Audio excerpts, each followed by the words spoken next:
Yawabusia odumu jet to Jakube meni. Nyame yadomo ne atomo edomo yenya. Warrior prophet Mapagana, Mabedu Ghana Sodium. Nyame yadomo Friday 27th and 28th. Ye program chenchirenche. Ebisam mere. Titia pono. Titia timpon. Yes, sir, ye chia kofa titia timpon sun sorry ni bi. Abachicha manti kurum. Ye keticha manti dia.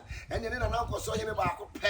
Susum sorry for difu ba ko pa. But for penny metatron din ye dwuma. Agi amanfo. Nyame yadomo 27th to 28th dia. Eye titia timpon. Titifo sunsun sorry no. Enu bi ne ye bisa. Na Friday no eye spiritual church. Na Saturday no aye spiritual all night with spiritual bath.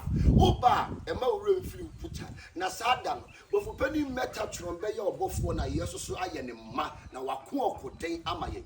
Ema ure mfi ye wo chichamanti udu chichamanti a wo se ukọ Warrior City ana ukọ nana enkoso ehene hodo. Odumu jeniye Warrior Prophet ba ko pe. Se kutu o se pam makraw.